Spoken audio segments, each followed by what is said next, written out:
तिलकुटा चौथ, जिसे सकट चौथ, संकष्टी चतुर्थी या माघी चतुर्थी भी कहा जाता है, भगवान गणेश को समर्पित एक अत्यंत शुभ व्रत है।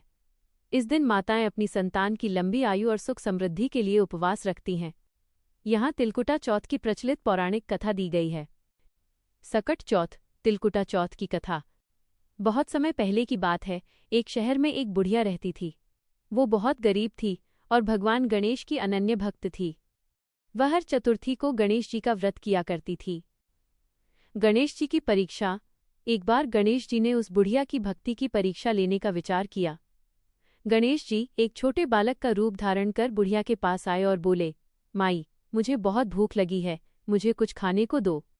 बुढ़िया के पास उस समय थोड़ा सा कुटा हुआ तिल और गुड़, तिलकुटा था। उसने बड़े प्यार से वो तिलकुटा बालक को खाने के लिए दे दिया। बालक ने तिलकुटा खाया और प्रसन्न होकर बोला, माई, मैं तेरी सेवा से बहुत खुश हूँ। बता, तुझे क्या चाहिए? धन चाहिए, पोता चाहिए या आंखों की रोशनी? बुढ़िया की दुविधा। बुढ़िया असमंजस में पड़ गई। उसने कहा, बेटा, मुझे नहीं पता कि क्या मांगना चाहिए। मैं कल अपनी बहू से पूछकर बताऊंगी। अगले दिन बुढ़िया ने अपनी बहू से पूछा। बहू बहुत लालची थी। उसने कहा, माँ जी, आप ढेर सारा धन और सोना चांदी मांग लो।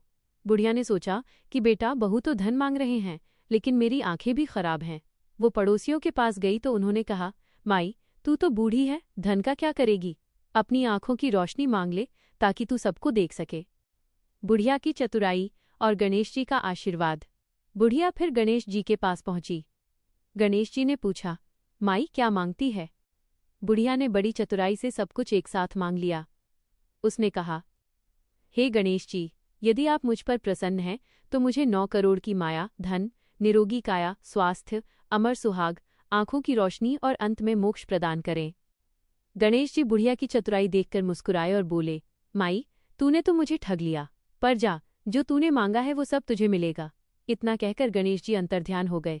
कुछ ही समय में बुढ़िया की आंखों की रोशनी लौट आई, उसका घर धन धान्य से भर गया और उसका परिवार सुखी हो गया। व्रत का महत्व। माना जाता है कि जो भी माताएं इस दिन गणेश जी की पूजा करती हैं और ये कथा सुनती हैं, उनके संतान पर आने वाले सभी संकट दूर हो जाते हैं और घर में सुख शांति का वास होता है। पूजा का मुख्य भोग। इस दिन विशेष रूप से तिल और गुड़ को कूटकर तिलकुटा बनाया जाता है और चंद्रमा को अर्घ्य देने के बाद ही व्रत खोला जाता है। क्या आप इस